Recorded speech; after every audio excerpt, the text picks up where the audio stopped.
Kinachoendelea, vita ya Urusi dhidi ya Ukraine.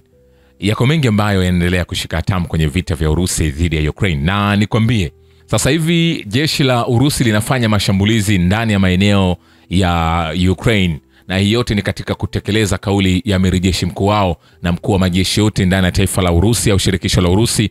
Kauli iliyotolewa na rais wa taifa hilo Vladimir Putin kutaka kulipiza kisasi kile ambacho kilifanywa na Ukraine kushambulia eneo lake la viwanja vya ndege ambalo lilipelekea hasara ya uharibifu wa ndege za samani ambazo zinatumika kwenye masuala mazima ya kibiashara na nyingine mbalimbali ambazo ni za kiraia. Sasa nikupe taarifa kwamba mji mkuu wa Ukraine Kyiv na mji wa bandari wa Odessa umekabiliwa na mashambulizi ya drone kutoka Urusi mapema Jumanne, na maafisa wa Ukraine wamesema walikuwa na milipuko kadhaa katikati ya Kyiv na milio ya makombora. Maafisa wa Ukraine wamesema kulikuwa na milipuko kadhaa katikati ya Kyiv pamoja na milio ya makombora, huku mifumo ya ulinzi ikijaribu kuzidungua baadhi ya drone, majengo na magari katika maeneo kadhaa ya mji huo yaliwaka moto. Katika mji wa kusini wa bandari ya Odessa, mtu mmoja aliuawa na wengine 4 wakajeruhiwa katika shambulizi la drone, na meya wa mji huo amesema makombora ya Urusi yalivipiga vituo vya kina mama wajawazito na hospitali ambazo tayari watu walikuwa wamehamishwa. Lakini kwa mujibu wa Urusi, inadaiwa taarifa hii ni uongo, ni zile propaganda tu za kuonyesha au kutafuta huruma ya magharibi, bali wao walipiga maeneo lengwa ambayo ni maeneo ya kijeshi. Lakini kinachoonekana kwa sasa ni kwamba jeshi la Ukraine linakwenda kujificha kwenye maeneo ya jamii ili makombora yakipigwa mule, kwamba kombora likionyesha kwamba uelekeo ukionekana kwamba eneo fulani wanajeshi wapo na eneo hilo ni hospitali, wanataka kuleta lawama hasa kutafuta huruma ya watu wa magharibi. Je, itafaulu au la? Wacha muda utazungumza. Na wakati huo Urusi na Ukraine zimebadilishana mamia ya wafungwa kivita na raia siku ya Jumatatu, na waliorudishwa makwao ni pamoja na askari waliojeruhiwa na wale walio chini ya umri wa miaka 25. Na rais wa Ukraine Volodymyr Zelensky amesema mchakato huo ni mgumu sana na kwamba kuna maelezo mengi nyeti na mazungumzo yanayoendelea karibu kila siku.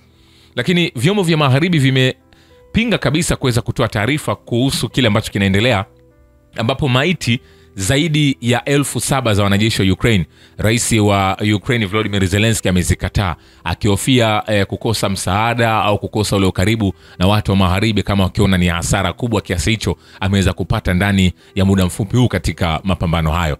Lakini Urusi amesema maiti hizo atazirudisha ndani ya Ukraine, wapende wasipende, na wao pia watahitaji kupokea maiti za watu wao, ambapo Ukraine anasema anazo lakini bado hajatoa idadi kamili.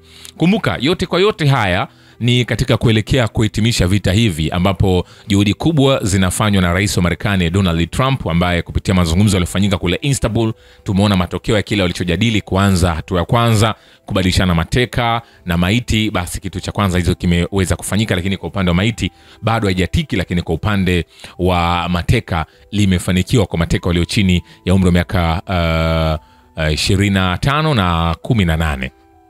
Vile Urusi itaendelea na juhudi zake za kurejesha nyumbani wanajeshi wake wote waliokamatwa. Mpatanishi mkuu wa nchi hiyo, msaidizi wa rais Vladimir Medinsky, anasema kama sehemu ya makubaliano ya Istanbul, wapiganaji wetu wameanza kurudi nyumbani kutoka utumwani.